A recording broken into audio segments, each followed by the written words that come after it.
Well, good evening, everybody. It's 6 o'clock on Wednesday. It's beer o'clock, and it's time for this week's edition of Live with Littlewood, with me, Mark Littlewood, the Director General of the Institute of Economic Affairs. We have a star-studded cast joining us over the next hour and a half or so, and we are going to be covering a vast array of topics. Are we liberalising lockdown fast enough? What on earth is going on in the United States of America? What should our approach be to China and Hong Kong? What's all this going to mean when it comes out in the wash for immigration and our way of life? It's going to be a scintillating episode with a whole range of radical free thinkers to tell us which way's up and to chart the way out of this unfolding disaster. I'll introduce our first two guests very, very shortly indeed. But let me tell you who's coming up later on in the show. Joining us a little later on will be Peter Whittle of the New Culture Forum and the host of So What You're Saying Is, a weekly cultural and political show on YouTube, and Johan Norberg, the author and historian, editor of Free to Choose Media and a senior fellow at the Cato Institute. A little later on, we'll be joined by Sam Bowman, Senior Fellow at the Adam Smith Institute, currently at the International Centre for Law and Economics. Dominic Frisby comes back onto the show, the author, presenter, comedian and financial writer, as well as the IEA's own Chris Snowdon. And then for the scintillating finale, in about an hour's time, we'll be joined by Maddie Grant, the assistant commentator at the Telegraph, and Emma Revell, our own head of comms here at the IEA. But joining me first, a warm welcome to our two initial guests. Great pleasure to have with me Isabel Oakeshott, political journalist, broadcaster, author, former editor of the Sunday Times, biographer of the Brexit campaign and Call Me Day, basically all-round polymath. Isabel, good evening. Fantastic to have you with us. And Freddy Gray is the editor of Spectator USA, deputy editor of the Spectator. Freddy, welcome to you as well. Freddy was just telling us he's managed to get back from the Isle of Wight without being too tracked and traced. Thank you very much, Freddy, for joining us. Great pleasure, Mark. Great to be with you. Isabel, I'm going to start with you. Tell us where you think we've got to on lockdown and liberalisation and ending it. You know, we're just beginning to see the opening of some schools. I think you tweeted a few weeks ago that you thought that teachers should stop applauding NHS workers on Thursday night and get back to school. Yeah, Robert Jenrick, I think, says it's a modest step. Yeah, it hasn't been going too well. Right? Not enough people are reading your tweets, Isabel. But where do you think we're at in lockdown at the moment? And should we put our foot to the floor in ending it? So, I mean, where we're at is nowhere near far enough. And I think that what the status quo we have at the moment is just quite farcical, really. I mean, many of us will have seen today images of hordes of people demonstrating over the Floyd tragedy over in America. You know, great crowds gathering. There have been crowds on beaches. People have kind of, to some extent, unilaterally declared the lockdown over, and yet officially we're only allowed to have gatherings of 6 people on in a garden or on a patio or on a terrace, and we're being advised to sit in a formation of a parallelogram and all bring our own food and not share any glasses or pass anything to each other. I mean, this is an absolute absurdity. Today we saw a major B&Q store somewhere up in the north closed. It had to shut down suddenly because one of its staff had tested positive for coronavirus. So therefore, locking down the whole thing again, a business absolutely again brought back to square one because one person is unwell. I mean, what are they going to do? Fumigate the entire store, sanitize every single box of, bolts and nails. How is this going to work going forward? It is an absolute absurdity. And if I can just continue one more rant, which would be about the schools. I mean, I have 3 primary school age children. Not one of them is going back to school this side of September, as far as I can tell, despite the government having said it had an ambition for all primary schools to go back for a month before summer holidays. I don't know what's happened to that ambition, but it appears to have evaporated. And those children that are going back are subjected to the most ridiculous set of requirements designed in some totally impossible way to eliminate risk. This is just absolutely absurd. We cannot operate like this. And people don't seem to realise the scale of the price that there's going to be paid for this on every level, whether it's educationally, socially, of course, economically, the number of cancer patients that have lost treatment. I despair. Well, there's a cheery start to this evening's Sorry proceedings, but a very compelling one, Isabel. Just before I come to you, Freddy, I want to ask you is your sort of fury, Isabel, that the government's living in a kind of parallel universe, and in many areas it won't matter, the ordinary Joe Schmo and the great British public will just start acting sensibly, whatever the advice is on parallelogram barbecues or whatever. Now, it's an irritation, and it will obviously affect the public sector that the government controls. But do you think we're now not all in this together? We are once again a nation of Remainers and Leavers, with some people wanting to remain at home and others wanting to leave the house at last. And won't we just get back to it, almost whatever the official guidance is? I mean, you're right about this kind of Remainers versus Leavers thing, and it is absolutely true that I find that my fellow skeptics are mostly Brexiteers, and this is all really comes down to an attitude to risk. And everybody is having to make their own judgments about what level of risk they're prepared to take in their lives. And Brexiteers tend to be sort of buccaneering. They don't look for certainties. They'll take a chance on things. And as it is with people who think we should do whatever we can to get back to normal sooner rather than later. So it does really fall back down to that. And for the government, it comes down to appetite for political risk. Now, of course, I sympathise, with this scale of political risk associated with being accused of tens of thousands of people dying unnecessarily. But the flip side to that is, and it's very difficult because you can never prove how many people you've saved by what you've done. But we already know the price that has been paid is phenomenal. We know that we have the highest death toll in Europe. Maybe that other countries aren't quite as honest about the way they're reporting the figures, and ours may not even reflect the true picture. In the end, it's almost simpler than that. You've got to decide what is your appetite for risk and set that out to people. And that's how I see it.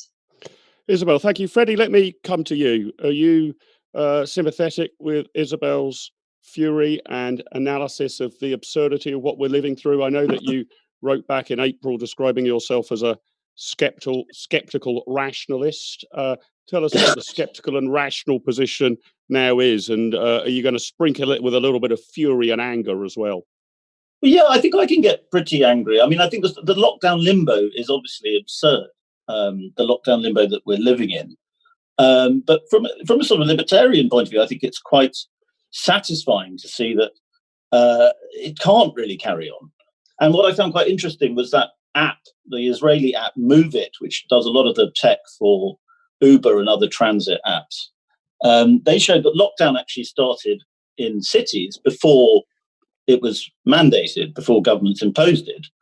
And equally now, as you can see with the protests that are now breaking out into violence, I see in London, it's the same story. It's a government catching up with what people are actually doing and trying to sound tough about it. I think that the lockdown probably slowed people's return back to normality. And then, of course, there are these issues at the schools. I have a daughter who's gone back to school because she's in nursery, but my two boys haven't.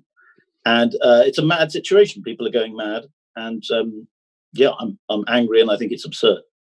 And so is your view, Freddy, that we should just now move this full scale to guidance? I mean, this is what I've suggested on and off without necessarily thinking it through completely, but that the government should issue advice. I mean, the government advises you not to smoke cigarettes. It advises you to take regular exercise. It advises you to eat 5 fruit and veg a day. But it doesn't specify that you should eat 8 carrots and 47 peas and 4 slices of cucumber. And it's not a criminal offence to ignore the advice, right? So should it now just be put in the same bucket as everything else? And I was advising my parents who are both over the age of 70, maybe they want to stay at home. But it's also my advice that they probably shouldn't go skydiving at their age. But I wouldn't make it a criminal offence to do so. I'd just advise them not to. Should we just move it fully onto that voluntary scale? I think we absolutely should. I think life is a risky business.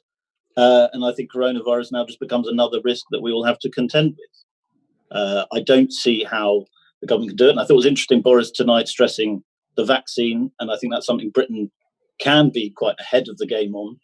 And that if we can be part of an international vaccine effort, that's something positive the government can do, rather than pathetically clinging on to its own lockdown when it's flagrantly not working.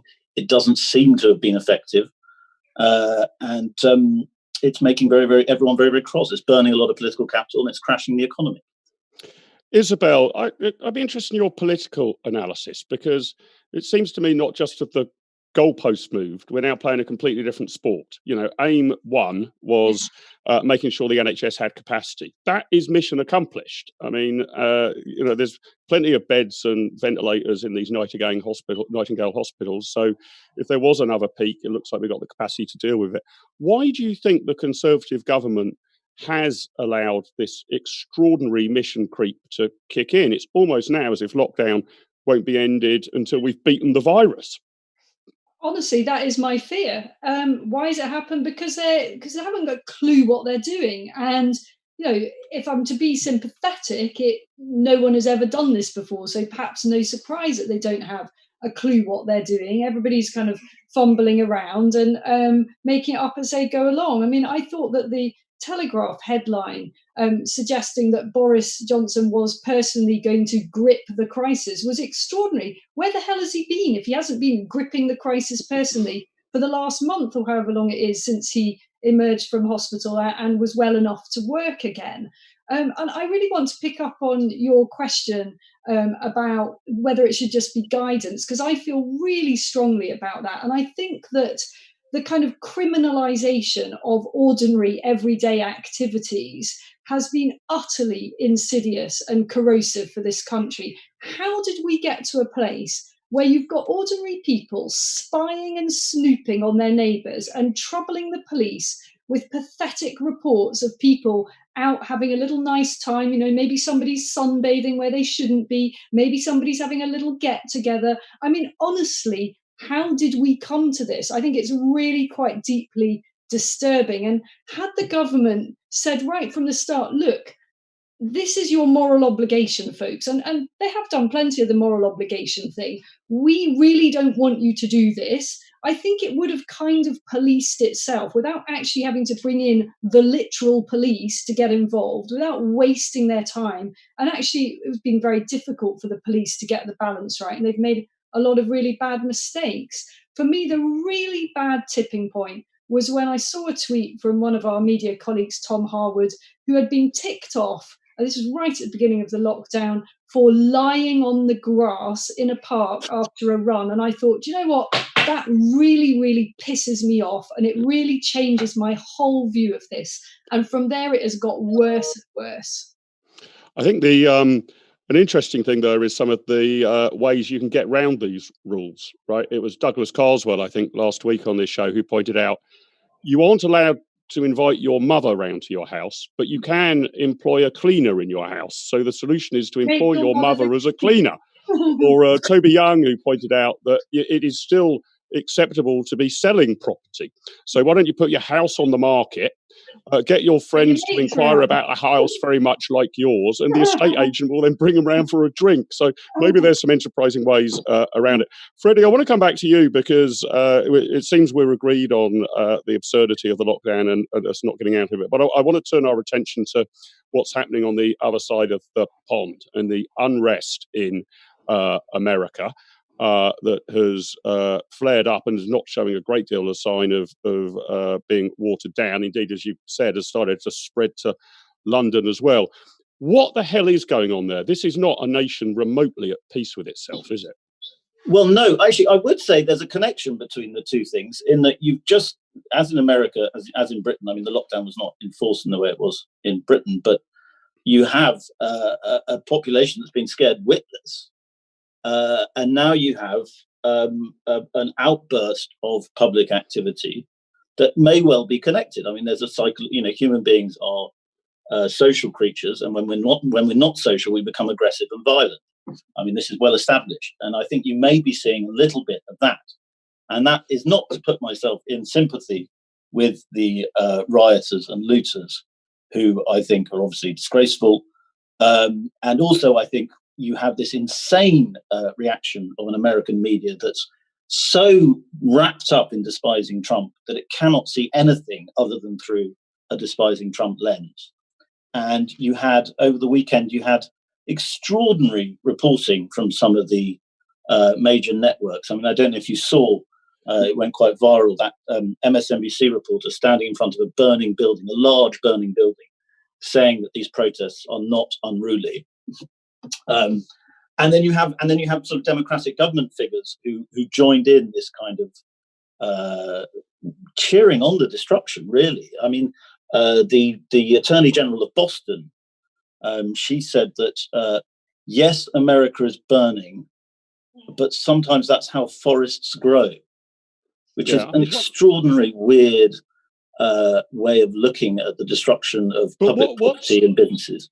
What has sent people so crazy? I mean, is it that some people are just so violently hostile to Trump?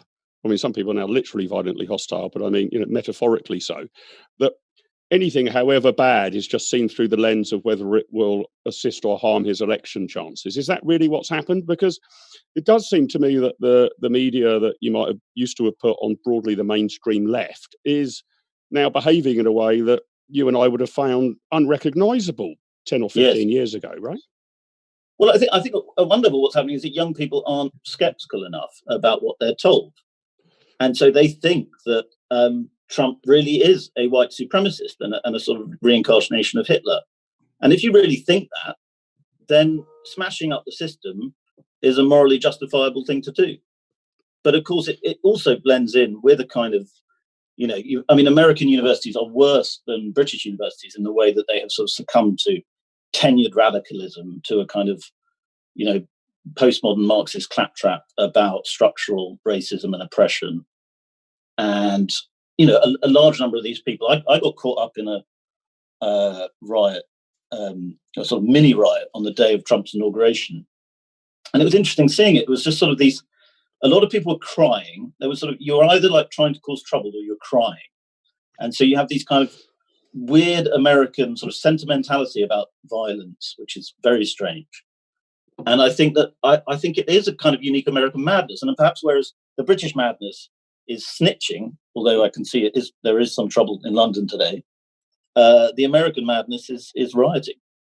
Isabel, what do you make of this? I mean, you've written a lot about Brexit. You've written a book about it, The Bad Boys of Brexit. And I think that all of us who lived through that period thought that British politics have been sort of torn asunder, families split down the middle, political parties split down the middle, people not talking to each other or going to dinner parties with the other side.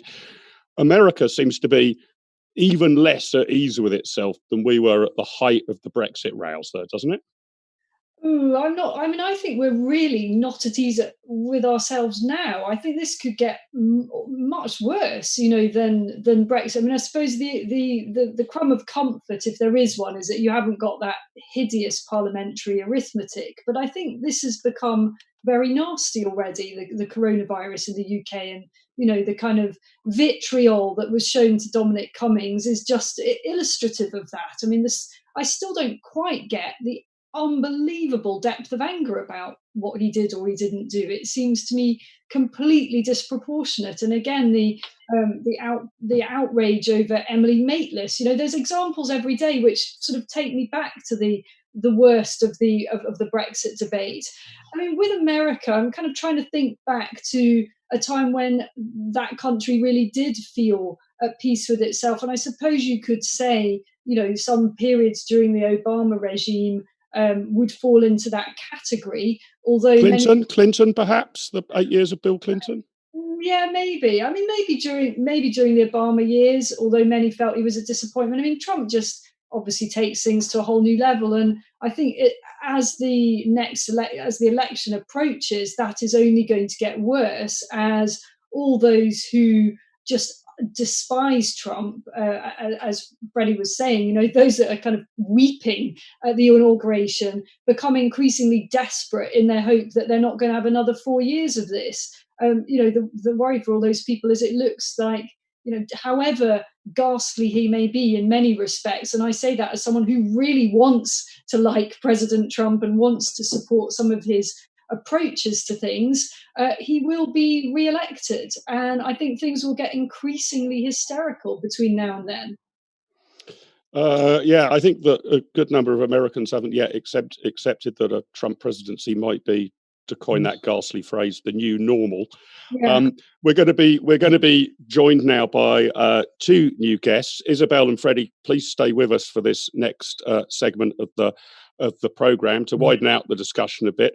Great pleasure to be joined by our good friend Johan Norberg from Sweden. So we're going to take a look at another international aspect. His country's been a particularly fascinating one, taking a very liberal approach, at least in law, to the lockdown. Johan, good evening. Fantastic to have you with us. Good evening. And we're also joined by Peter Whittle of the New Culture Forum. Peter, it's great to have you with us as well. Thank you for returning the favour of appearing on my show. I was on your show a good few weeks ago. It's great to have you both with us. Gentlemen, good evening. We were reflecting on the US situation, but I think this week's episode of Live with Littlewood is going to have a very internationalist flavour to it. And Johan, I want to start with you because there can't have been, with the greatest of respect to your home country, there cannot have been a time in your life when Sweden was most in the international spotlight and the focus of such sort of fascination around the world, right? So how has that been going? We did a chat with you and Steve Davis on the IEA London channel not so long ago. We'll link to that in the YouTube live chat. But is the Swedish liberal approach in the couple of weeks it's been since I last spoke to you, how's that working? No, you're right. I think we have to go back to the moment when ABBA won the Eurovision Song Contest with Waterloo. That's the last time Sweden got this international recognition for doing something interesting.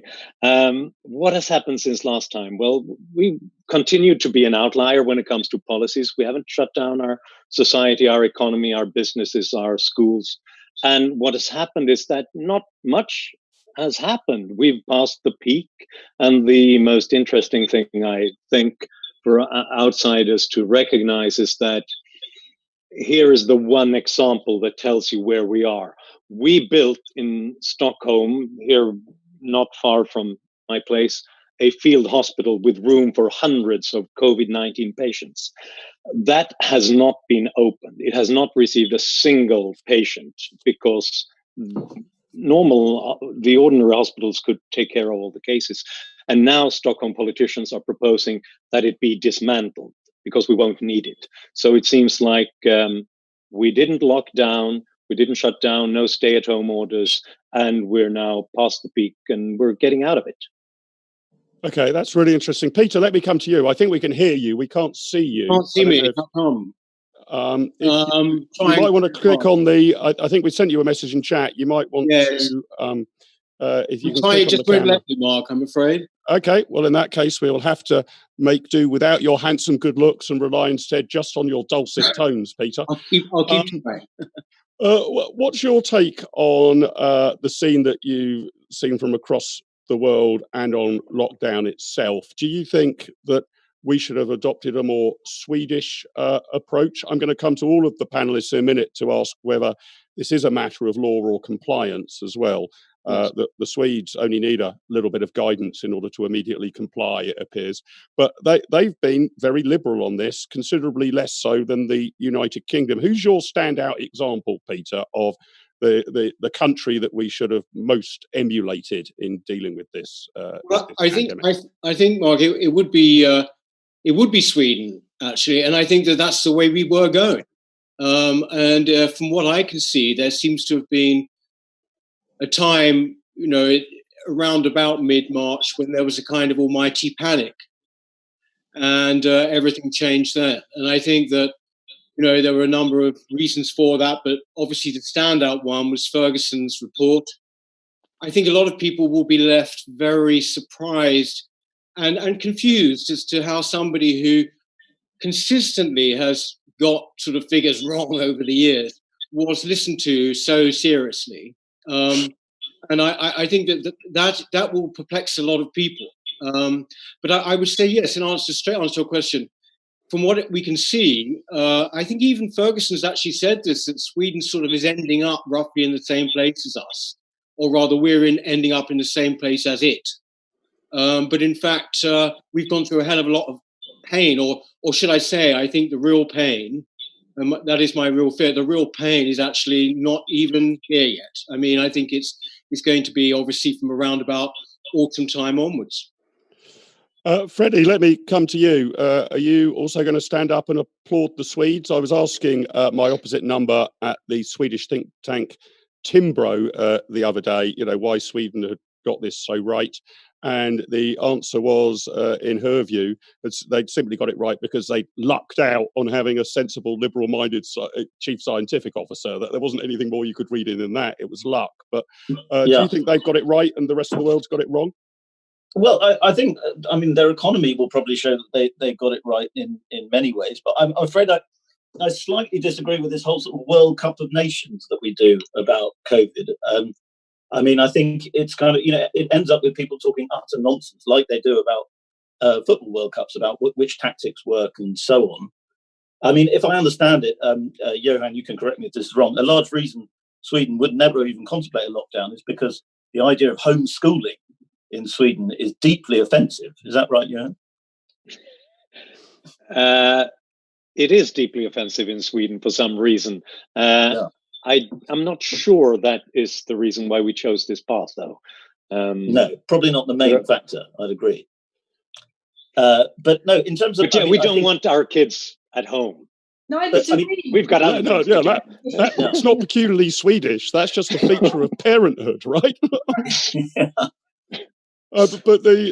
We can all relate now. We can all relate. But Johan, do you think Karin from Timbro, her analysis was right, that this doesn't actually reflect on the sort of Swedish national psyche? It just so happens that your chief scientific officer has taken a particular view, and that could just as easily, had Ferguson in the UK said, I don't know what everybody's worried about, no one's going to die at all, we might have pursued a completely different strategy, right? Does it just come down to that luck, or is there something about Swedish liberalism that explains the course you've taken? I think there's some luck involved, but you should go for the team that has more luck, and especially if they have it on a more ongoing basis. I think it's not just that he was more liberally minded, it's also that we have a tradition of having a very peculiar division of powers in Sweden, where the government authorities are fairly independent. So the government gets to pick, obviously, the boss, but that boss is not supposed to take too many political considerations into account. He's not supposed to listen to the minister involved, but follow the law and pay attention to the facts. That's our tradition. It's been that way since after the Charles XII in the early 18th century in Sweden. And the idea is that that gives us more room to twofold.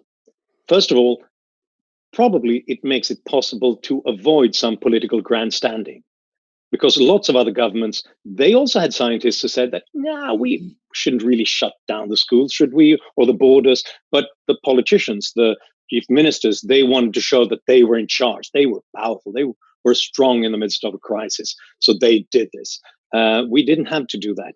But also it means that the government can hide behind the public health authority, for example, and say that they didn't want to do this, so let's avoid it, and then blame them if things go south.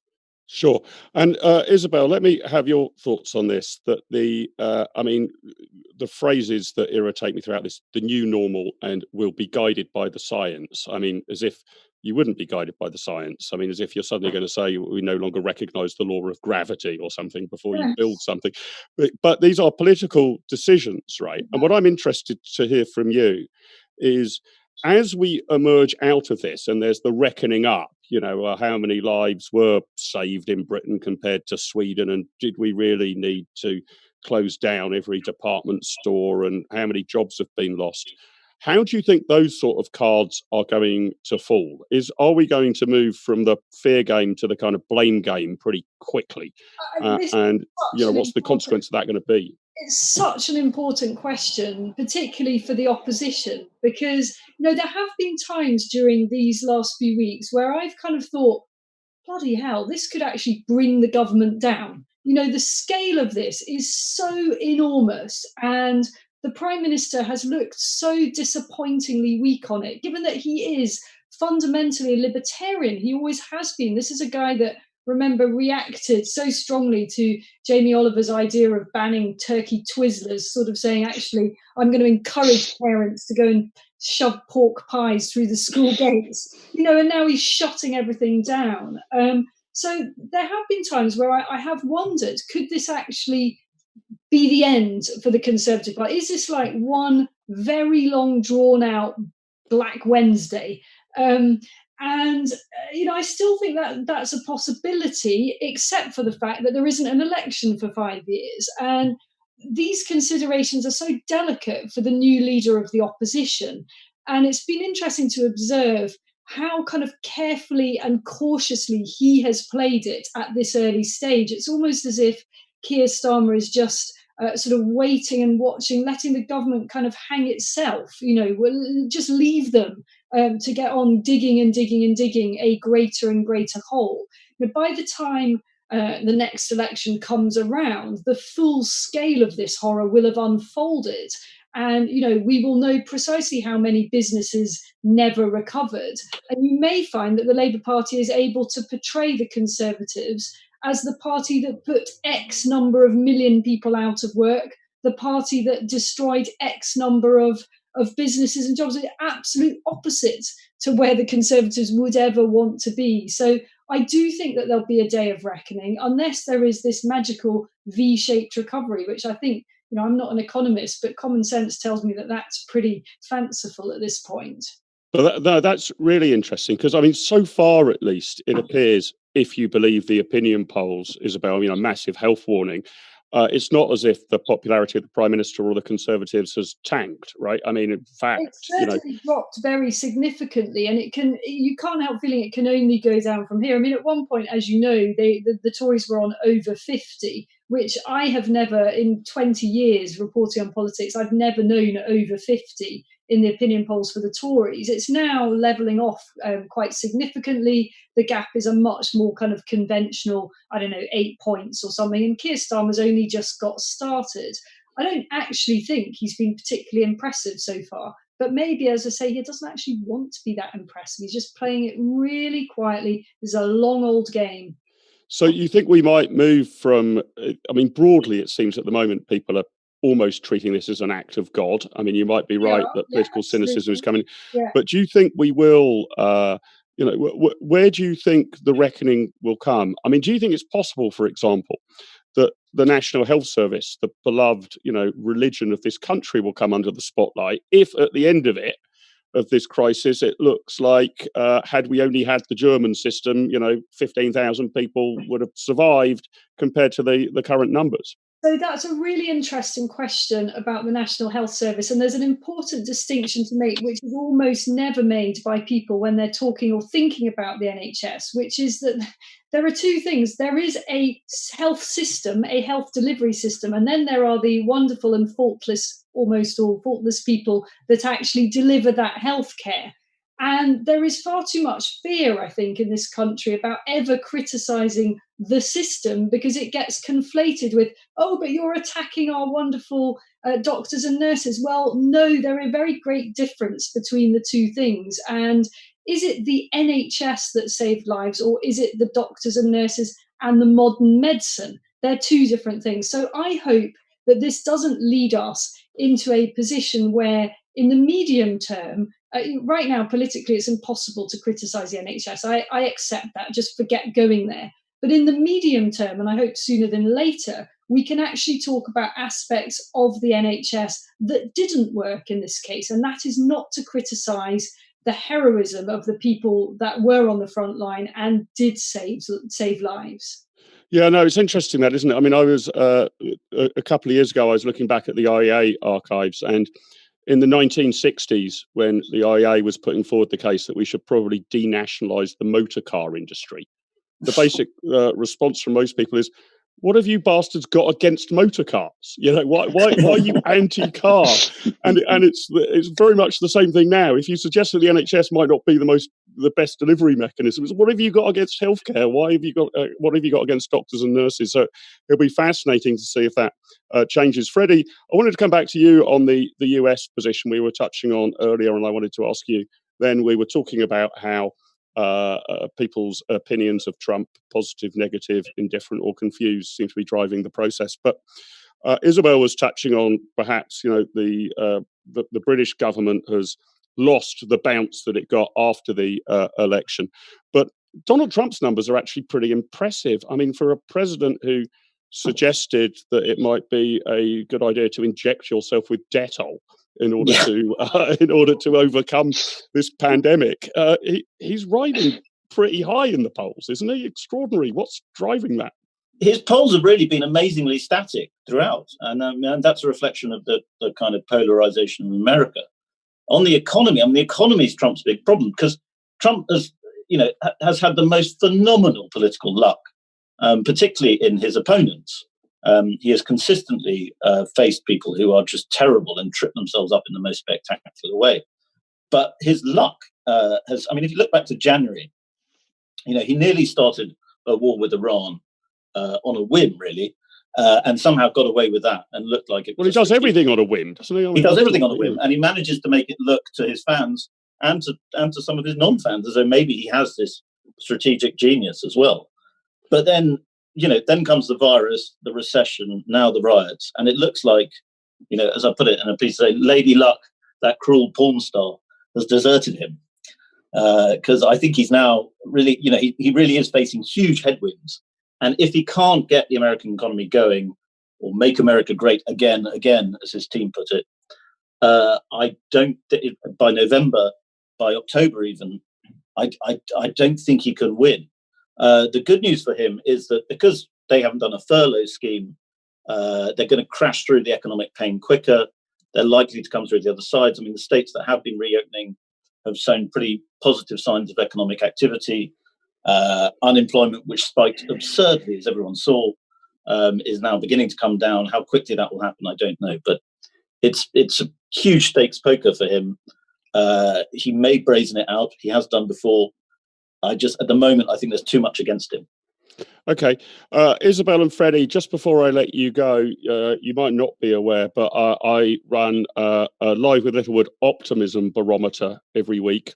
It's highly market sensitive information, so think long and hard about the score that you might give, because I average it up at the end, and this could have a substantial effect on the international markets. I'm sure you agree. Right. But the question I'm asking you is, looking at the UK, how optimistic are you over a 2 to 3 year time horizon that in 2 or 3 years' time we'll overcome this? The economy will be bouncing back on a scale of 1 to 10, where 1 is we have become North Korea, and 10 is we've forgotten all about this coronavirus. Economic growth's clipping along at 4%. The public finances are in pretty good order. Isabel, what's your number and why? 6.5, though I think there's a big difference between 2 years and 3 years. I think in 2 years we're still in trouble. I mean, if you talk to sort of Treasury insiders, they're talking really about not really coming up for air until next year, and that's within the Treasury itself. So I think we can add another year on for everybody else to come up for air, and then we're still, having a lot of catching up to do. So I think after 3 years, we might just about be at a 7, but after 2 years, 6 might be optimistic. So that's why I'm going for 6.5. 6.5, that puts you well above average for most of our guests in recent weeks. So right. Thank you very much. And Freddy, for the UK, what would your number be over the next 2 or 3 years out of 10? For the next 2 or 3 years, I'm going to go more optimistic than Isabel, because I think sort of zombie economics can get us through the next 2 or 3 years. So I'll go for a 7.58. But if we're talking 10 years, I think we're looking at some sort of serious 3 to 4, a catastrophe in the making. Okay, but no, let's keep it optimistic. What's your number for the next 2 to 3 years? 2 to 3 years, 7.58. 7.5. Okay, wow. That's pretty good. Okay, well, Isabel and Freddy, thanks for your analysis. Thanks for helping to reaffirm my prejudices that the lockdown has got increasingly mad, and providing such an erudite analysis as to why we need to extract ourselves from it. It's been an absolute pleasure having you, and thank you especially for dialing up our optimism rating compared to some of the abysmal numbers that we've seen in the last few episodes. So it's been great having you both. Have a terrific evening. Really appreciate you joining us, Isabel and Freddy. Thank you so much. We've got a few more guests joining us now.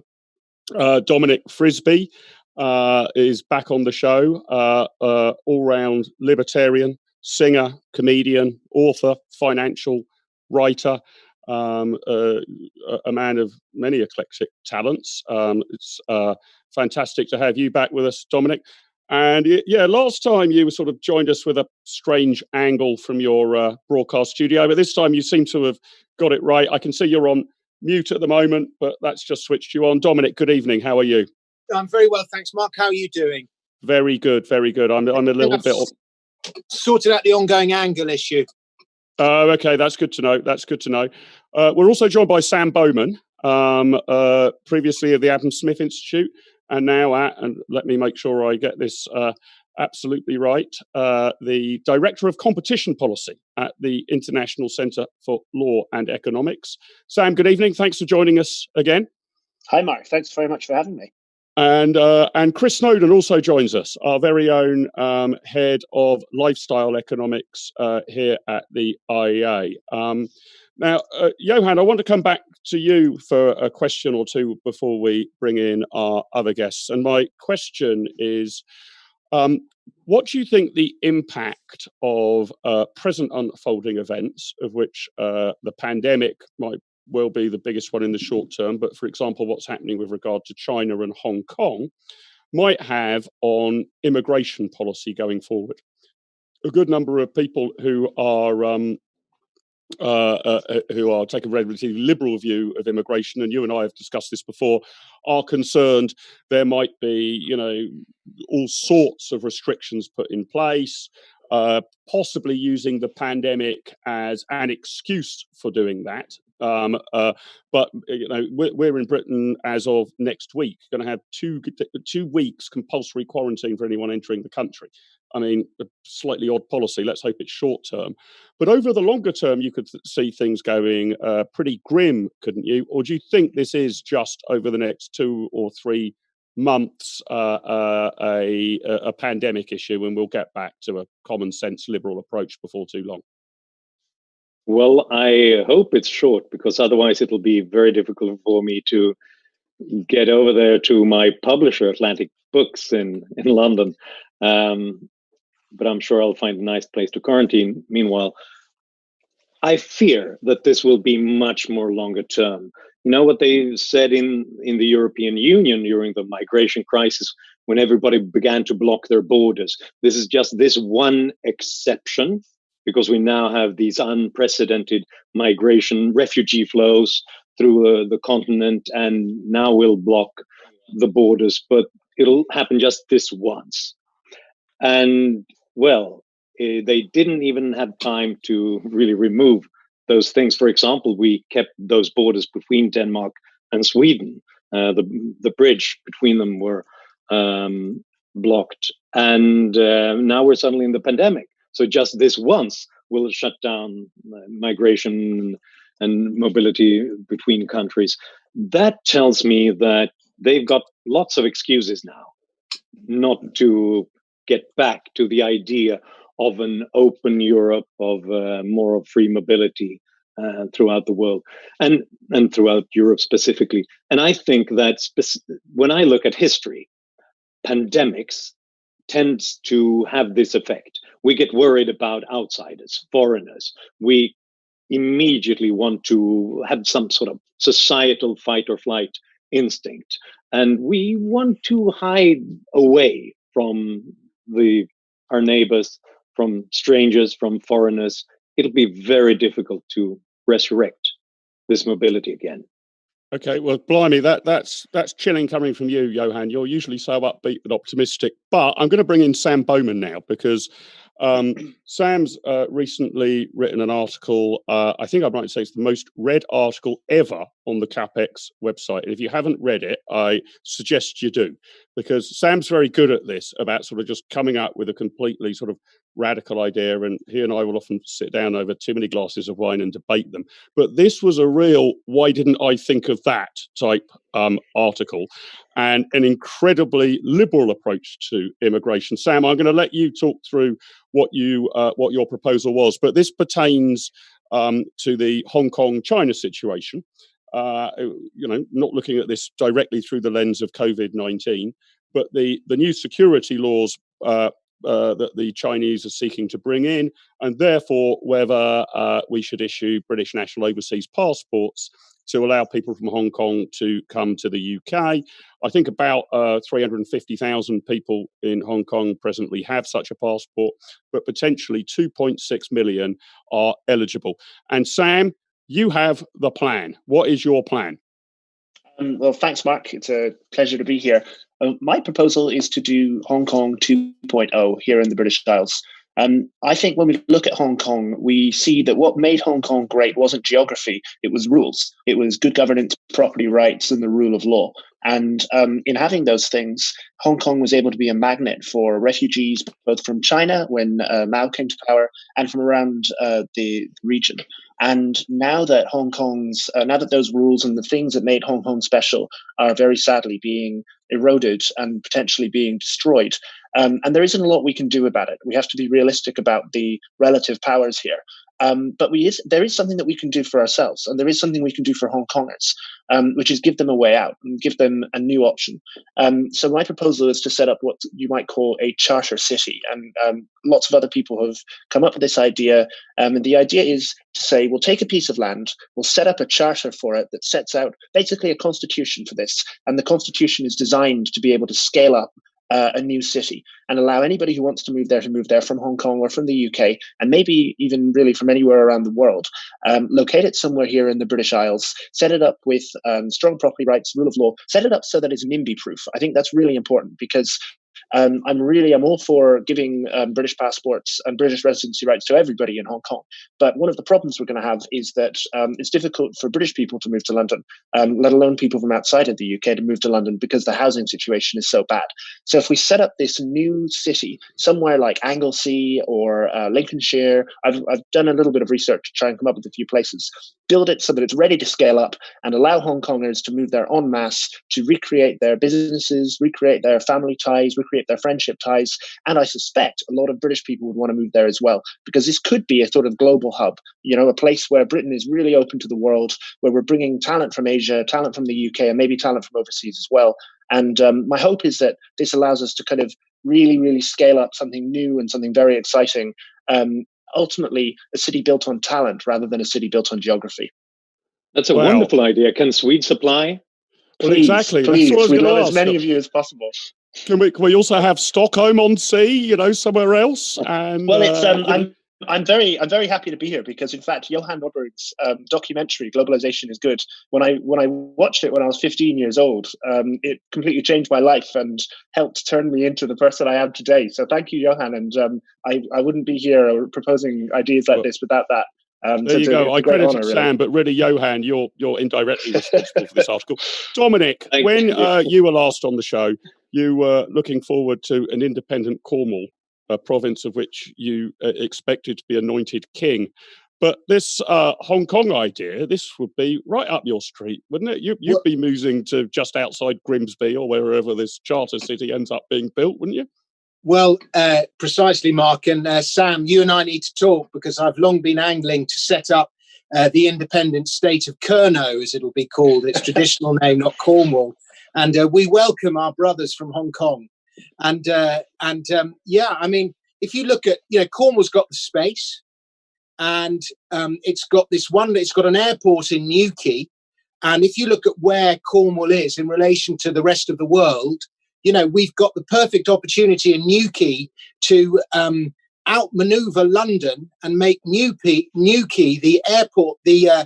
Forget Boris Island and the third runway at Heathrow. That's going to be at Newquay, and we're going to set up a hub at Newquay whereby people travelling from the Americas to Asia, they need a stopover, and Newquay is the place where they will stop over. They'll do a bit of banking when they get there. Perhaps we'll set up a little cotton industry to go with the traditional industries of gold and tin and mining and so on. And on the way, they'll pick up a little bit of clotted cream, some jam, some scones. I mean, there's only winners here.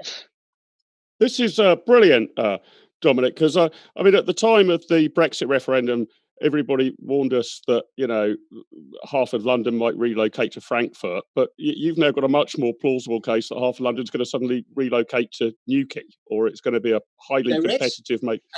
And there's plenty of space there, Mark, so we can do the whole thing at a 2 meters distance.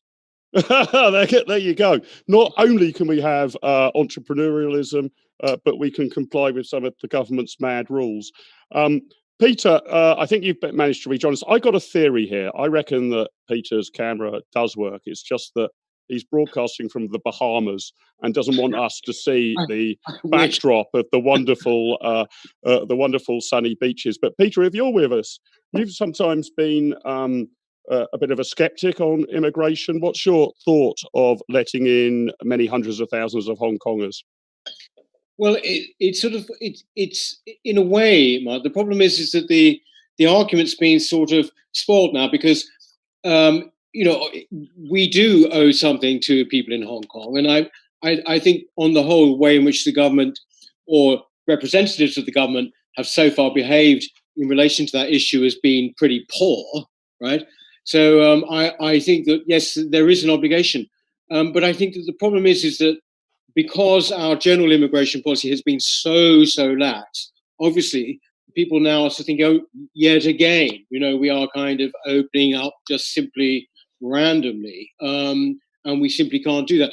I would have thought that obviously 3 million, if that's what the number is not feasible remotely. My main problem really more than that actually is the fact that,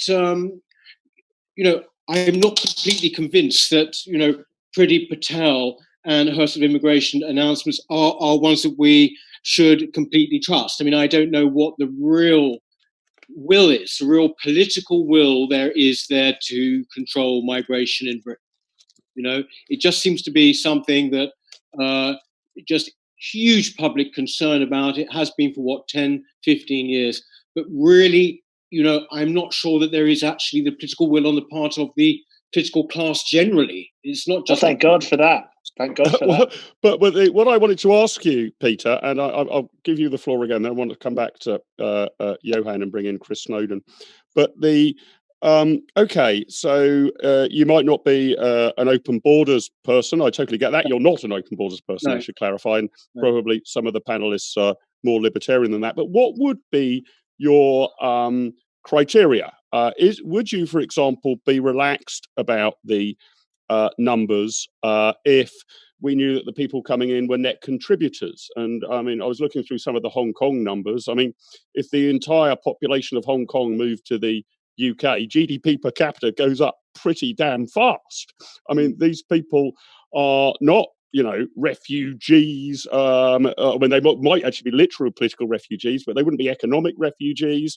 They would be overall in aggregate net contributors to the exchequer. They've got an entrepreneurial background.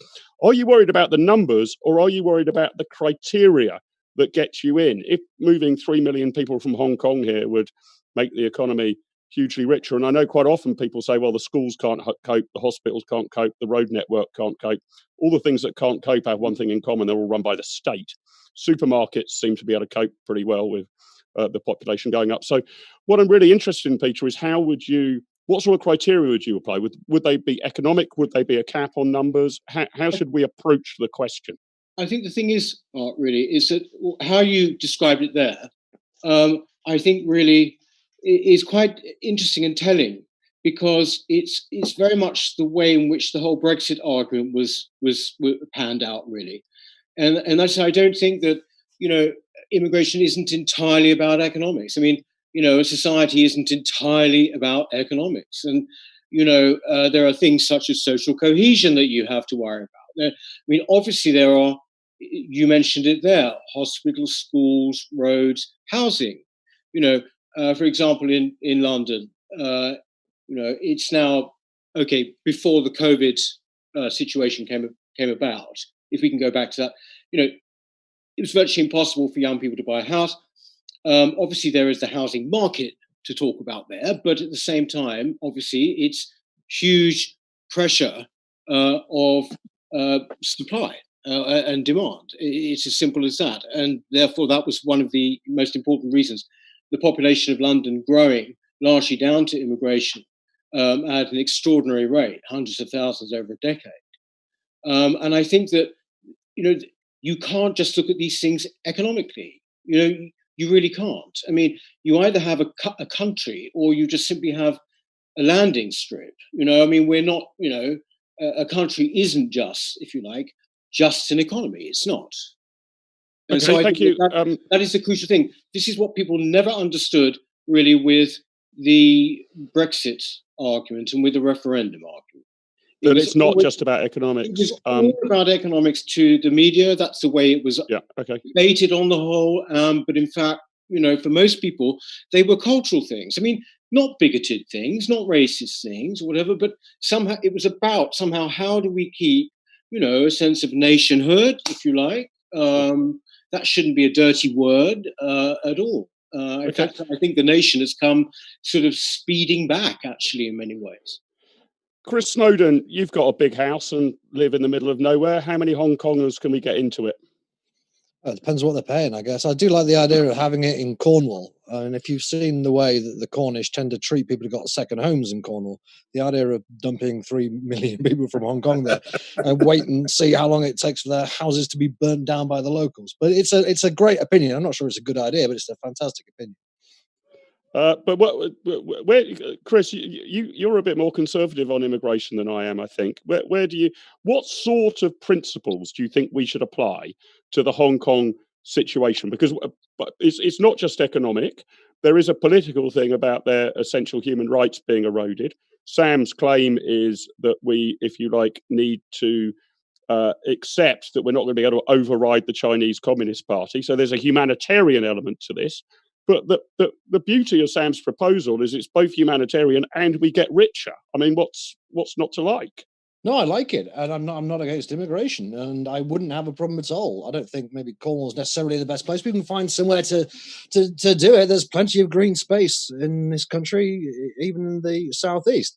The problem, it seems to me, with the idea, in all seriousness, is it depends on this kind of little libertarian island having a separate set of laws. And that would be a great thing. I'm in favor of local areas having different rates of corporation tax, for example, but the government would just never let it happen.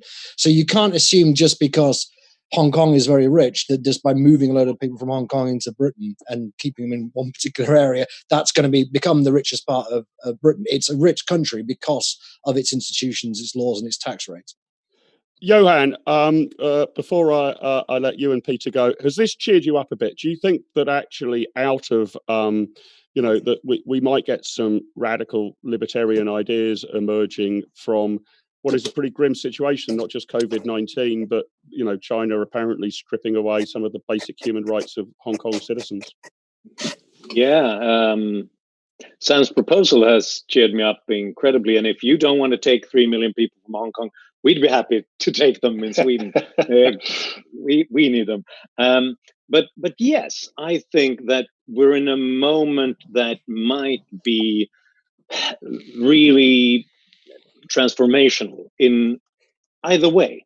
In times of crisis and when there are matters of life and death, both for individuals when it comes to the pandemic and for places like Hong Kong, life or death, then people start to think anew about things. And this could go horribly wrong in many places. But we could also, if we are forceful, we could do some good and change people's minds in important ways. To me, this is the great battle of open and closed, freedom versus coercion being replayed again. It's the great play, and we now get to contribute of us. And let's do it, because the others certainly will.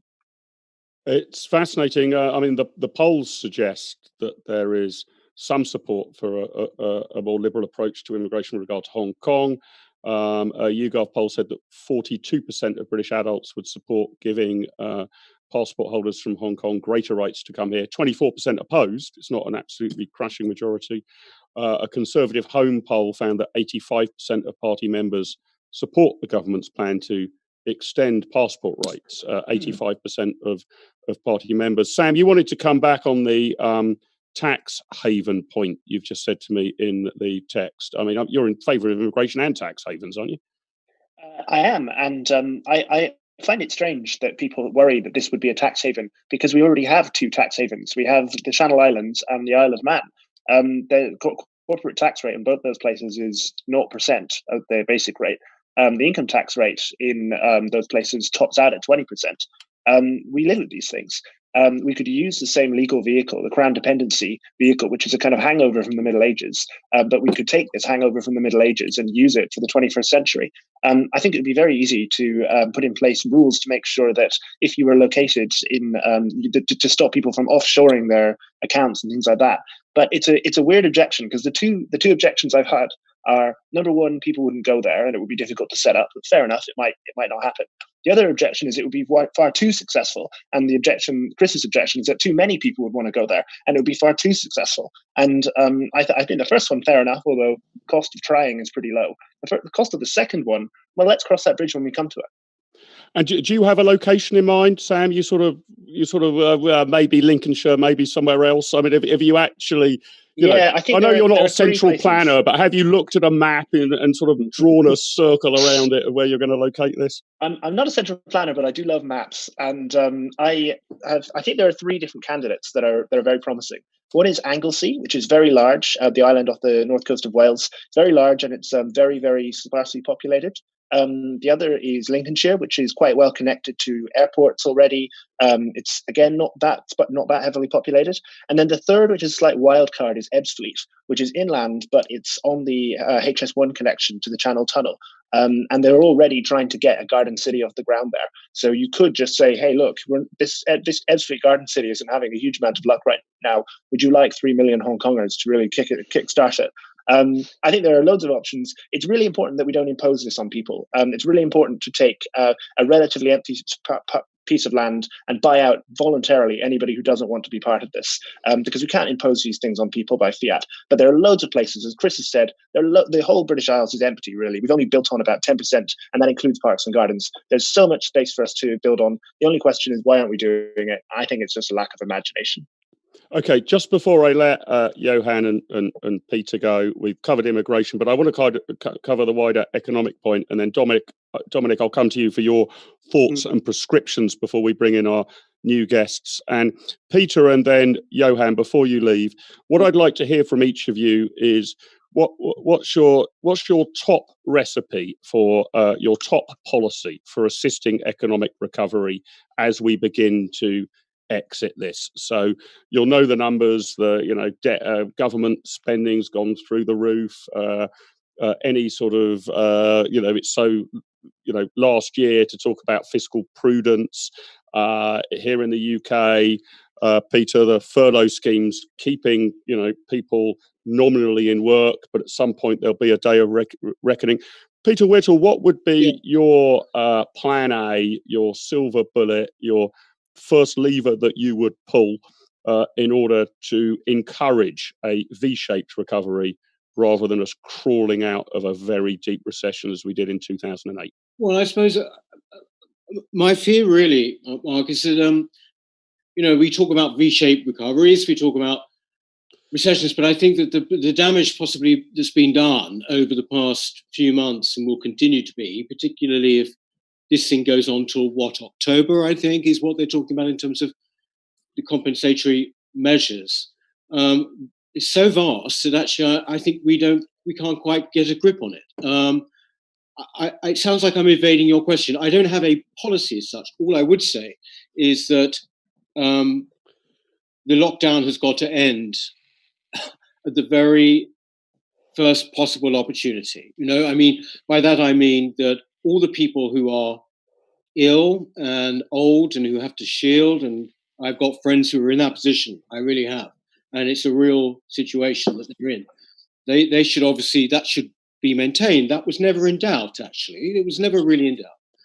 But I think that, as we've seen today from Professor Carol Sikora, writing in the Daily Mail today, sort of said something that we've known all along.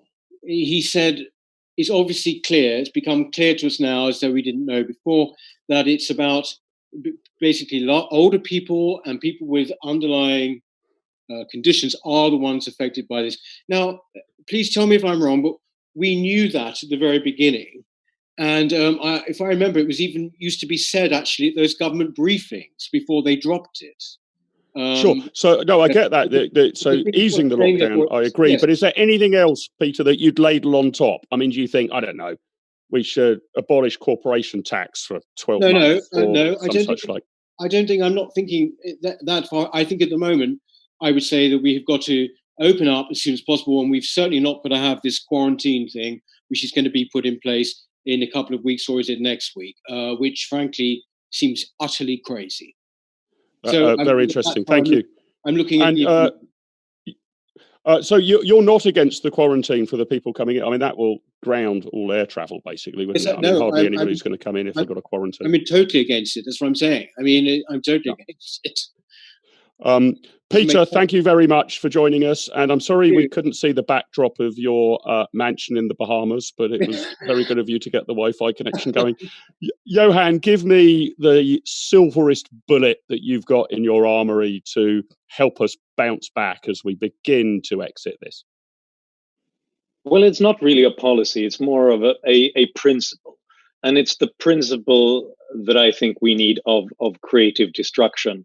And I know that's incredibly controversial right now when we all want to sort of put the economy into some sort of suspended animation and just revive it just the way it was a couple of months back. That's not going to happen because behaviors change, demand, supply change, and some business models were unsustainable to begin with and too much loaded with debt. We need lots of destruction of old jobs and old businesses to create new jobs and new businesses.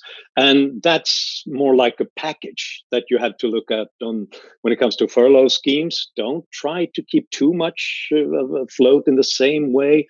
Regulation, also trade policy. There's a very disturbing tendency of going for self-sufficiency in lots of places. I think we need fiercer competition from other countries to make sure that our businesses improve, innovate, or die. Because not everything will be sustainable in the future, but some things will. And then we have to make sure that people, workers, capital move into those places as fast as possible. That's the only hope we have for rapid recovery.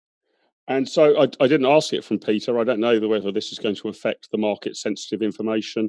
But Johan, before I let you go, what's your optimism number for how, I'm measuring it from the UK, but I guess in your case, sort of the Western world, and it's in 2 to 3 years' time, not 2 to 3 weeks and not 2 to 3 generations, 2 to 3 years' time out of 10.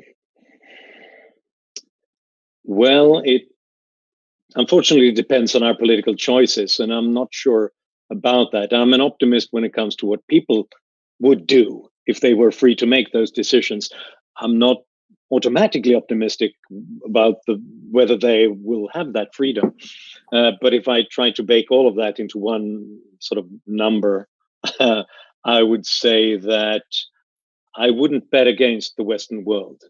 And I think what we're seeing right now is that lots of these places, including China, sorry, that's the cat, just wanting a word, have proven that they're not able to deal with this because they don't allow millions and millions of eyeballs and hands and brains to deal with things in an improvised way. So I'd give the Western world a 7 out of 10. 7. Okay, we're gonna smash it this week. Johan, wonderful to have you with us. was disappointed it wasn't a white cat. I was hoping to see you stroking a white cat, but lovely to see you. Thank you. And good Take luck care. in Sweden. So we're going to bring in 2 new guests just shortly. But Dominic, what's your silver bullet?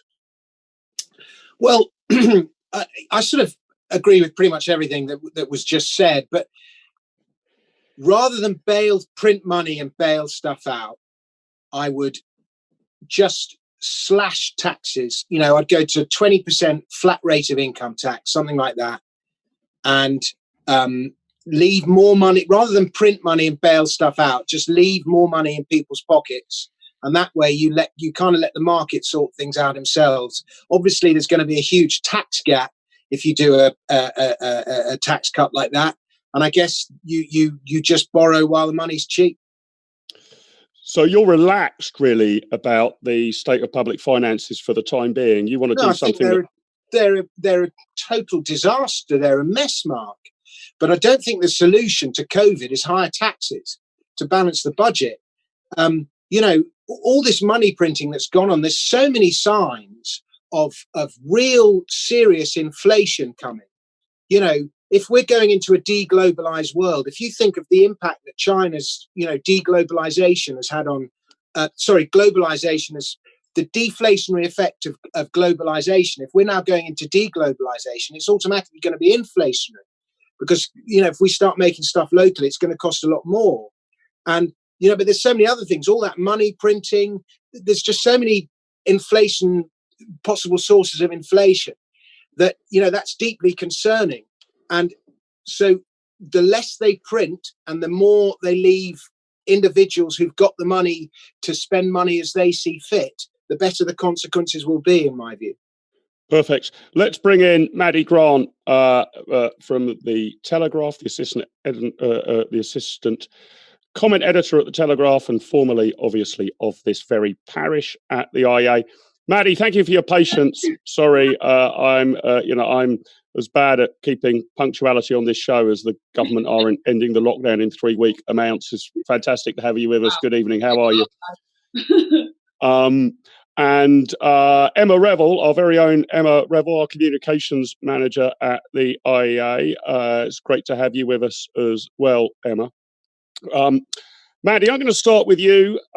You're, I understand it, pretty cheesed off with this term, the new normal, and you think it's pretty dangerous. Tell us why.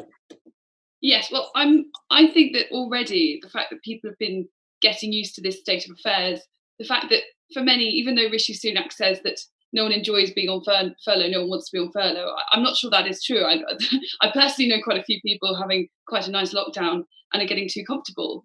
And I think that there's a risk that in accepting this idea of the new normal, that we found ourselves kind of asleep at the wheel while profoundly abnormal things are happening around us. We're coming to accept the existence of queues that you normally have to either be in a dictatorship or queuing for a theme park to have get a loaf of bread. That's not normal and it's not okay. And we shouldn't accept that. And it means that when the government takes truly unprecedented, extraordinary sort of executive power grabs, like yesterday when it was announced that they were extending the lockdown review period from, I think, 21 days to 28. Essentially we're in a state of sort of government by fiat. And that's not normal either. But that's why the new normal, we can't tolerate it. At the time of the lockdown, I supported it because having seen the evidence, I thought that we did have to make those kind of steps. But it always should have been the understanding that we were only temporarily giving away those powers, and that this couldn't become acceptable. But of course, there are lots of people on both sides of politics who see in the crisis an opportunity to push for their kind of particular vision of the world. You have some conservatives who quite like the idea of a kind of simpler, less globalized society. And on the left, you have a few people who think that this level of state intervention is fantastic and we should keep doing it. But Maddie, what are you sort of worried about? Do you think that in sort of 4 years' time, people will still insist that we've all got to be 2 meters apart in supermarkets? Because that's what we did back in the day, a bit like singing Vera Lynn songs in the Second World War. I mean, are people? Are you worried this is going to become culturally embedded? Even if the government, even if the government decides to relax the law, that we'll still sort of say, well, let's all stand apart, and if a business is in trouble, let's just furlough their workers for 4 months and hope they can bounce back a taxpayer subsidy. Is that what are you worried about? I mean, it's going to go away, isn't it? Come on, But Maddie, the previous people were giving me optimistic numbers. You're going to absolutely screw this up, aren't you, by giving me a pessimistic number? I'm actually not. The reason I think we can't get used to it is because we need to push back on this. We need the members of the public to realise that this isn't normal, and so end the lockdown earlier, because the government is very much swayed by public opinion. But in terms of will this stuff become culturally ingrained, I mean, some things will. I think, for example, we've probably seen the end of the era of things like business travel, for example. But I really do hope that the social distancing regime doesn't take hold in that way. I expect that people will be a little extra cautious as time passes. But I suppose my worry is more just in the short term, that this leads to a much longer lockdown than is necessary, and that we lag behind the rest of the world in opening up, and that creates massive economic problems that will have to confront us in the future. And I just think that there's also a generation who really need our help right now. I'm 27, and I'm in a generation where we whine about social activities, and a lot of people have been furloughed, and that's not great. But actually, I particularly feel bad for the people who are currently doing at school, and also students and people who've just graduated, because their generation, a year when you're 17, I think means a lot more than a year when you're 30, perhaps, or later. It's kind of, they're losing a lot of formative stuff. So there is a real urgency to lift the lockdown sooner rather than later, so we don't completely blight their youth. Sam, you're a young person. You're the sort of generational person Maddie's worried about. But you've been, am I right, a bit more sympathetic on state intervention and lockdowns, and a bit sceptical that the Swedish more liberal experiment has worked. Are you now let's call a halt, let's call the whole thing off and get back to normal, or are you still with the government? I don't think I count as young, unfortunately, anymore. And it's my birthday in a week, so I'm going to have to get rid of that even more. I think the government basically made a huge, colossal error in locking down later than it needed to. And I think we're going to be paying the price for that. And I think had the government locked down a few weeks earlier, as many people, including myself, were saying it should, then I think we probably would be able to be totally out of lockdown by now, as some other countries are. I think that it seems pretty likely that one of the 130 vaccines that are being developed will probably turn into something useful, given that we have coronavirus vaccines. There's no inherent reason that we won't be able to develop a vaccine for this. Dr. Anthony Fauci in the United States reckons they'll have a couple of 100 million vaccines, he just said earlier today, by the beginning of 2021, ready to go. All of which makes me think, we should be prioritizing people not dying right now. The evidence is that it knocks off something like 11 to 13 years off the average person's lifespan who dies of this, which is a long time. Even if you're old, that's quite a bad thing to lose. And I think that the actual cost is relatively small. The total debt burden of this, and remember, I actually disagree very strongly with Maddie, although I like her and respect her in many ways. I think that most people who are on furlough, agree with her. I don't like her or respect her at all, but I completely agree with what she said. Most people who are furloughed, I think, are probably on quite low incomes, and I think probably are feeling like they would much rather have their full income, even if it meant working.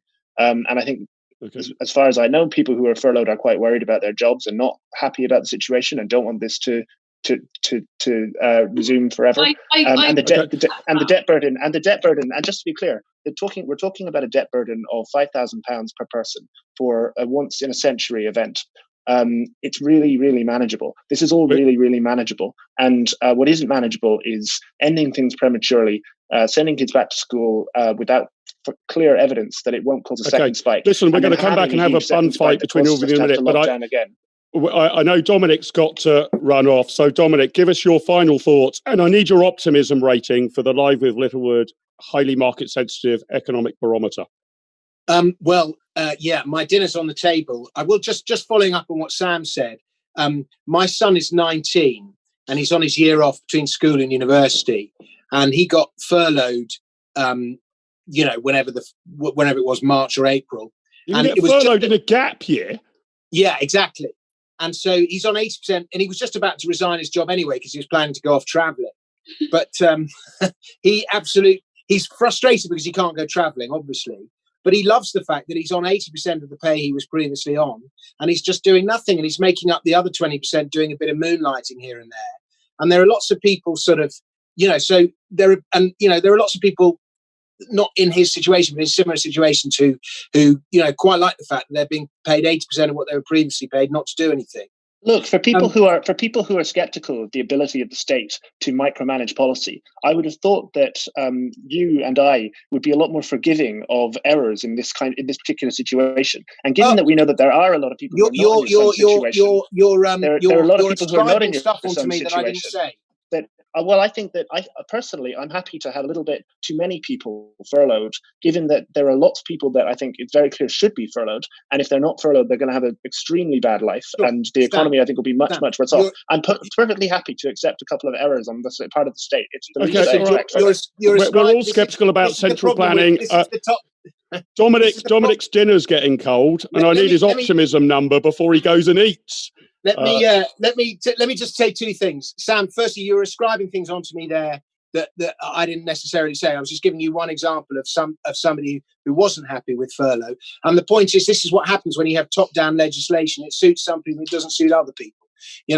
This is why at least I'm a libertarian. But anyway, coming to my main point here is back in would have been maybe 10 or 12 months ago, in the time when comedy clubs still existed. You may remember those days. I did a song that's Comedy Unleashed. I did this song that I'd just written called Crony Capitalism Will Not Be Tolerated, to the music of Gil Scott-Heron's The Revolution Will Not Be Televised. And I was terribly pleased with this song because it highlighted all sorts of things that some people think are capitalism, which are clearly not capitalism. They're crony capitalism. This is why capitalism gets a bad name. And it went down very well, and I got rapturous applause, and I was terribly pleased with myself. And these two cleverer than you economists called Chris Snowdon and Sam Bowman came up to me afterwards and goes, that song you do is really good, but that's not crony capitalism. That's not crony capitalism. I got this whole lecture about things that aren't crony capitalism. And I defended myself, as one does when one's under pressure. But I went away and thought considerately about what they said. I then did exactly the same song at the Edinburgh Festival, which Chris Snowdon went to see, and then came up to me and said, that's not crony capitalism, that's not crony, and reinforced the same point. So we then recorded another version of the song. We've just made a video of it. And I'm proud to say, in the course of making that video, I phoned up Chris Snowdon, who generously gave me, a couple of hours of his time on the phone. And we discussed and debated, and I reworded the whole song to keep the economists happy. And it's now up on YouTube, and you should all watch it. Crony Capitalism Will Not Be Tolerated. And even Sam, contrarian Sam, will agree that all the things in that video are genuine crony capitalism. So I'm assuming you're going to end on a pessimistic note, Dominic, because you've just regaled us with a long anecdote about how you had to write a pop song with lyrics that were approved by economists. Well, my big concern in all of this, Mark, is inflation. I just think there's a real danger of things getting out of control with all the money printing. Mm-hmm. And if that can be avoided, then I'm going to say 7. But if it can't be avoided, I'm going 4. You got to pick one. Or do you want to say 5.5? 4, because Bear News sells more than Bullish News. All right. Emma's an optimist. Dom, it's great to have you with us, Dominic. Thank you very much. Emma's a much more optimistic person. He's just crashed my optimism index as he goes off to eat his dinner. God, blimey, we can't afford to have Frisby back on the show if he's going to be voting for us.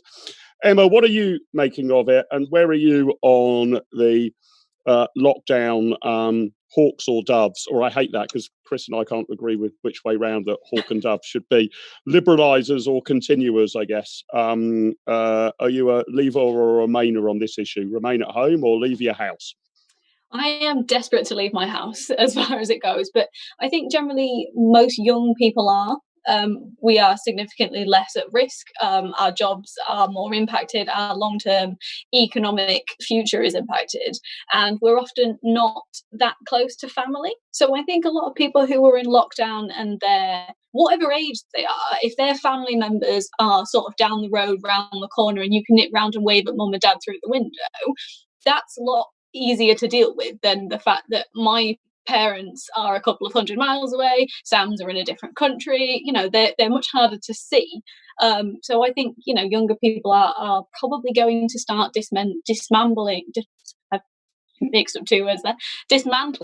the lockdown through their own actions. Whether the government tells us we're allowed to or not, we just are going to do that, because we're going to start seeing our friends, if we haven't already. Maddie, what are your thoughts? Are we going to get sort of generation wars here? And is this, if you like, in public policy terms, another example of policy approaches that we've seen over recent years, that, there's no planning liberalisation, so, old sods like me who are already on the property ladder do well, whereas youngsters like you who aren't don't. We've triple locked the state public pension, the state pension, so that goes up whilst salaries are not going up typically for younger people. It so happens this pandemic doesn't have the same health impact on relatively younger people compared to relatively older in general. Are we in generation wars, Maddie?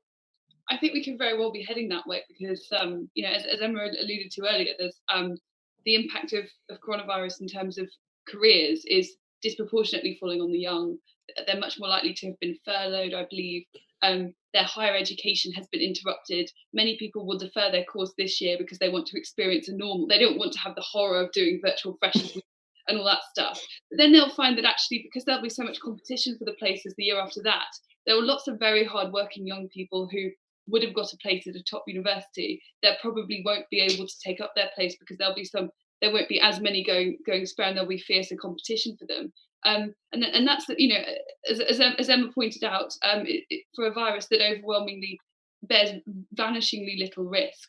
And the other group that doesn't have so much of a political voice, but deserves our full attention in terms of how we can help them, is the even younger kids who are at school, who are missing out on proper education. We know that only, I think, according to the Sutton Trust, something like 2/3 of kids have not received any kind of online lesson whatsoever. And overwhelmingly, it's the poorest kids who are missing out on lessons. They lack stability in their home lives. Perhaps they have more chaotic working environments. They have parents who maybe are key workers who can't oversee, or they have less educated parents, less able to help them with their work. It's where the people in the school system and the teaching unions have been unforgivable in their lack of attempts to work with the government to try to reopen schools in a safe way. They've simply rejected all these overtures. Overwhelmingly, it's meant that the people who most need attention and the most need pastoral care are not having it. And the impact on kids in that age group of lacking that education from a young age can be really, really extreme. So where do you think, Maddie, the pinch point is? What's the worst age to be at in this pandemic is obviously over 70, you're much greater risk of dying. But in terms of public policy, which is the age bracket which is being the most discriminated against? 8 to 11-year-olds, 27-year-olds to 32-year-olds? Who's being really unfairly prejudiced against in terms of the public policy as a cohort? Well, I think basically the young, anyone under, as I said earlier, we're kind of those of us who are in our 20s, but we've kind of had such a chance to firstly enjoy life, have a normal university experience if we went to university, do some socialising and all that stuff, and not having to do it all under social distancing rules. But also the fact that we generally you kind of know who your friends are, you've gained a foothold in your careers. Lots of my friends have met the person they're going to hopefully spend the rest of their lives with, that they're kind of a bit more stable. So I think it's people who are more sort of 23 and under. So recent graduates who, lots of firms, because of the cost restraints, are now having to cut things like grad schemes and apprenticeships. So they're not having a very good time at all. And the people the new arrivals to a firm are the most likely to be furloughed. Okay. Maddie, if your 3 years at Oxford were a normal university experience, you completely wasted them. I'll just let you reflect on that. Nobody should have a normal. Chris, I want to bring you back in before I ask people about their sort of optimism about what's happening and what isn't happening. Some good news from South Africa, right? You were worried a few weeks ago that full-scale alcohol prohibition might be happening in South Africa. tell us the good news while I tuck into my third pint of beer. Yeah, the South African government introduced prohibition of alcohol way back, I don't know, around about the same time we brought in our lock-in, about 10, 11 weeks ago. They also banned the sale of tobacco and e-cigarettes, for that matter. And this has had some fairly predictable results. Large amount of organised crime, a lot of smuggling over the borders, a lot of people going out and meeting strangers in the street to buy alcohol, which rather goes against the ostensible reason for the prohibition in the first place, which is that people are going to get drunk and then ignore the social distancing rules. And there were quite a few people in South Africa quite keen to keep this going long term because various forms of crime dropped. But of course, various forms of crime have dropped everywhere, because people have been locked in their homes. And at long last on Monday, they relaxed this. You can still only buy alcohol 4 days out of 7, but you can buy it now. The tobacco prohibition continues. There's never really been any good justifications provided for these things in the first place, these bans. I suspect it was just some people in the government doing what they rather fancy doing all along. But it's a shocking statistic that in April, about 1 in 4 people worldwide were living under alcohol prohibition. When you factor in the Muslim countries that have it anyway, and add in a lot of countries, not just South Africa, India, 1.3 billion people over there banned the sale of alcohol, and other countries like Greenland did too. So we shall see whether all these countries relax these prohibitions as time goes on, or whether they try and hold. But South Africa's edged in the right direction here, right? I mean, its trajectory has changed at least, yeah? Well, it's legalized booze. It really had to. I mean, it was causing so many very, very predictable problems. Everything you would expect from the 1920s in America, people dying of moonshine. People have been dying in large numbers in Mexico, where they haven't got prohibition of alcohol, but they banned brewing for some weird reason, which led to a shortage of beer, which led to people making their own beer, which led to people dying of poisoned beer. So it's the same old thing. History just keeps on repeating itself, and no one ever learns a lesson. Emma, let me come back to you. You were suggesting that sort of young people might start breaking out sort of unilaterally, pushing the envelope, perhaps even breaking or tearing the envelope on the guidance. Do you think that's going to happen, or do you think it's that we require the government to unlock this, or do you think folk in their 20s are just going to start saying, well, with this up, I cannot put, I'm going to a party, I'm returning to work, I'm, damn sure going to go on holiday, and if I can't get out of the country, well, it will have to be Cornwall or Sam's new Hong Kong charter city or something like that. Do you think we're now going to see younger people especially effectively taking the law into their own hands? I don't mean in a violent way as we've seen on the streets of America, but just beginning to sort of shrug their shoulders and get back to normal. Well, can I just say I'm quite happy to have Hong Kong 2.0 in Lincolnshire. That's my neck of the woods, so I'm more than happy to have it up there. I don't think it's a question of whether young people are going to start doing this. They're already doing it. They've been doing it for weeks, and I keep saying they as if I'm excluding myself, and I probably shouldn't confess on YouTube, but I've certainly broken some of the lockdown guidance. I just have, I've been out for more than one walk a day. I've seen a friend probably closer than 2 meters. We didn't measure it, but I guess. Did you go to Barnard Castle? I haven't been in a moving vehicle for. That's the worst sin of all, apparently. I certainly couldn't walk to Durham, but I quite like to get on a train if it's possible. I think young people are going to, continue to push the boundaries of what they consider appropriate for them during lockdown, but that's not to say that we don't need government to do more. These restrictions cannot stay on the statute, but for longer than is absolutely necessary. But what I'm finding myself doing is quite often when Boris Johnson or another member of the cabinet is saying, "Oh, you can now meet up to 6 friends in the park outside," I'm finding myself and a not insignificant number of my friends sort of looking around and going, "Oh, we started doing that 2 weeks ago."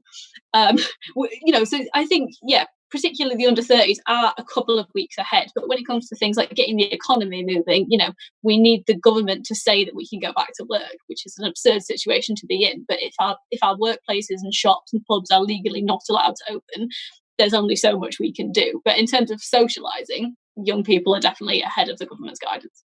Sam, do you fear, Sam, that the rule of law might fall into disrepute in this area if the government doesn't stay in kind of lockstep with the people, that there'll be all sorts of strange rules about having to have a barbecue while you sit in a parallelogram formation, as Isabel Oakeshott was telling us earlier. And actually what will be happening on the ground is people will be having barbecues with, 7 people, not 6, and they will be passing the bottle of ketchup rather than bringing their own, or whatever it might be. Do you think if we don't move, if we don't liberalise at the speed that certain cohorts want, we're in danger of actually the laws and regulations actually being brought into disrepute? Or maybe you would welcome that. Maybe that's a nice dose of anarchism that this society could properly deal with. I am basically in favor of people breaking small laws every day. I think it's good to just flex those muscles and make sure that they're able to break big laws when they have to. I don't think these are examples of that. And really, I think the objective, and I'm not an epidemiologist, but I think the objective is to reduce the average number of contacts people have with each other and the average amount of closeness, or increase the average amount of distance between people. Because remember, I mean, the reproduction rate is just a statistical product of how many people are getting infected per existing infection. So it doesn't matter if some people break the rules. I take your point that, if the rules are saying that you can't go out more than once a day, and it's just obvious that there are very, very minimal harms to people going out twice a day, then maybe people will ignore other rules as well. It seems to me that the UK's response has just been so terrible, that it's continuing to be so terrible. It's kind of gotten every single thing wrong, to the extent where we have a per capita death rate as bad as Sweden, which didn't have a lockdown at all, and which I think is at a disaster as well.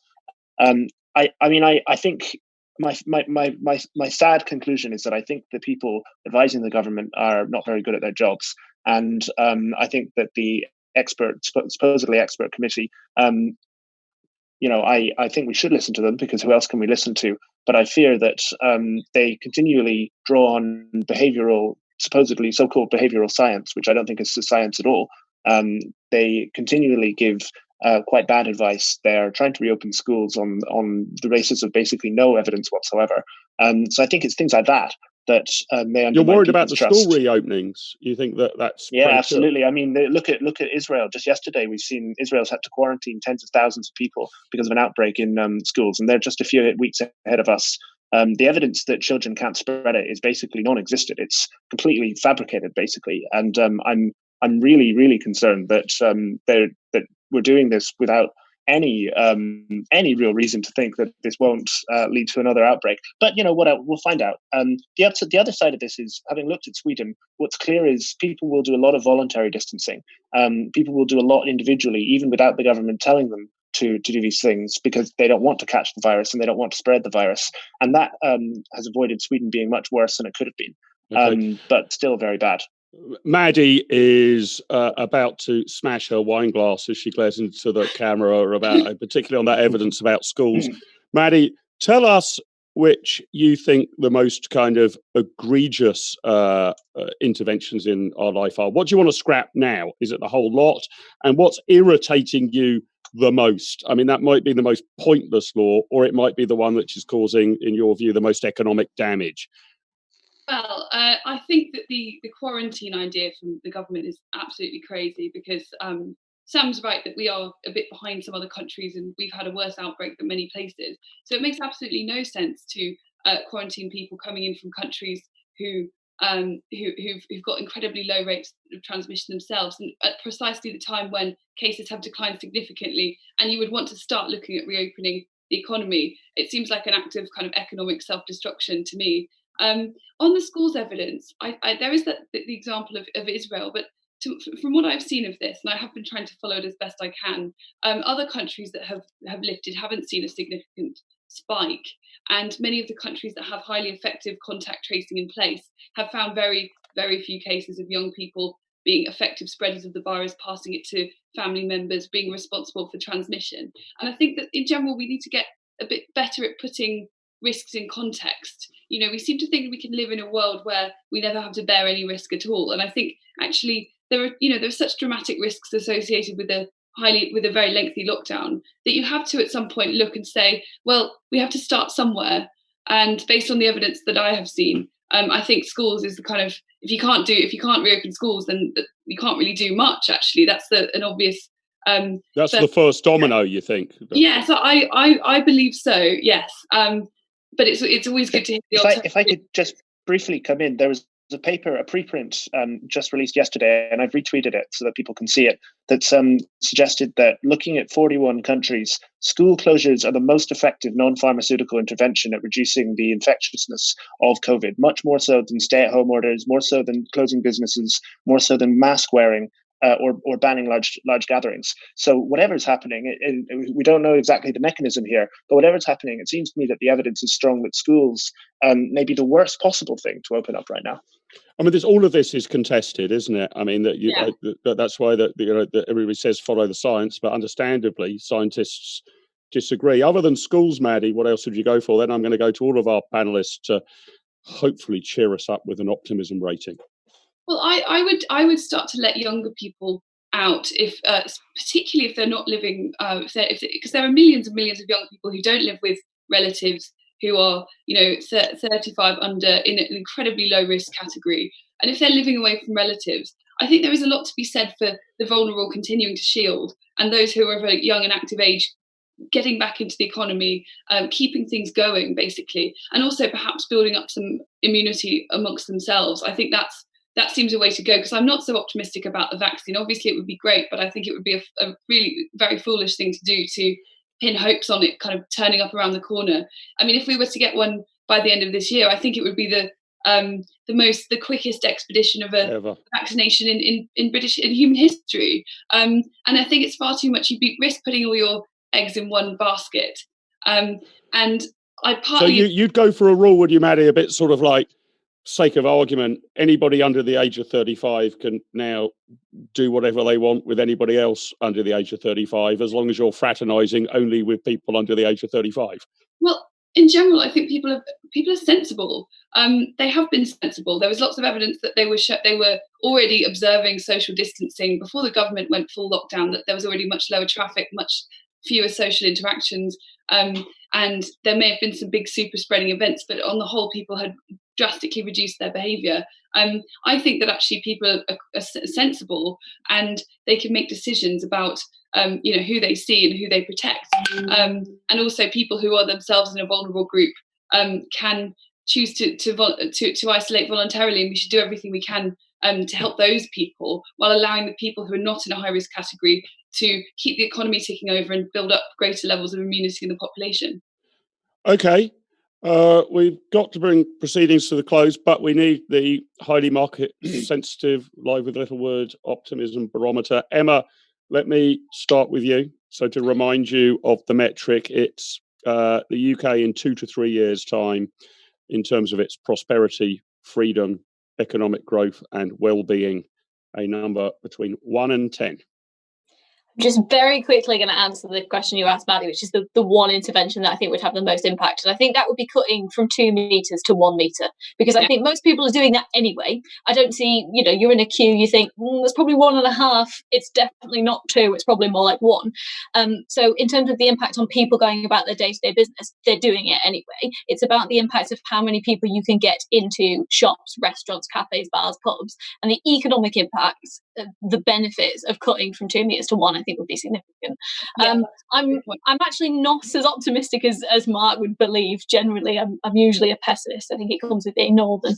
But I probably being a Sunderland fan is exactly that. Yeah. That's immunised me against all hope. Basically, I have no faith in anything going well. But I'm probably a 5. I'd like to say a 6, but the last few weeks have knocked me back a little bit, because I thought maybe there was light, so probably a 5 out of 10. Chris Snowdon, give us something to be optimistic about. I wanted you to celebrate more booze flowing again in the Republic of South Africa. Tell us that things are going to be good. The number's yours to pick, Chris, but cheer me up. Yeah, I'm going to disappoint you, I'm afraid, Mark. I don't think the situation now is any longer salvageable. I just think we're doomed. We're in week 11 of a lockdown we were conned into on the basis of saving the NHS. I think we've been led towards disaster by people like Sam Bowman and Piers Morgan. And because they're peas of a pod, those two. Sam and Piers are very similar. Very similar ideological people. Oh yeah, Sam's well-meaning. I don't think Morgan is, but Maddie's exactly right about this. The problem with the new normal is it puts the onus on sensible people, and suddenly they've got to provide evidence that there is zero risk to doing anything. And so things that were not at all controversial 3 months ago, like having 3 school years out of 13 go back, and people congregating outside suddenly are really scary. And all the government's done, in effect, in the last few weeks, is allowed a few people to go outside a bit. And yet people are going absolutely bonkers about it. We've lost our minds as a nation. We've become unbelievably infantilized. And my frustration with the government is actually now superseded by my hatred of the general public, or a large part of the general public, which is sunning itself as, it's just like the cocktails on the Titanic. I live by the beach. It's a big beach. It's generally very quiet. I have never seen it anywhere near as busy as it's been in the past few weeks. And yeah, it's been sunny, but I'm talking like on Monday afternoon. I don't mean on a Sunday afternoon or a Saturday afternoon. Monday afternoon is busy with people who are supposedly working from home and homeschooling. They're not doing that. They have no idea. I feel like Sarah Connor in Terminator 2, where she's looking at the playground in Los Angeles and all she can see is the nuclear devastation that's going to come across and kill everybody. I just think people have no idea how bad things are going to get. And it's not even about the government debt. It's about the unemployment.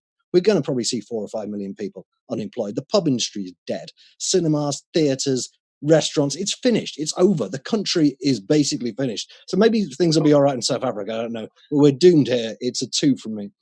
A 2. So thanks, Chris, for following my cheer me up, please command to the exact letter there. 2. God damn it. Okay, we definitely Sam. need to get back to the pub now.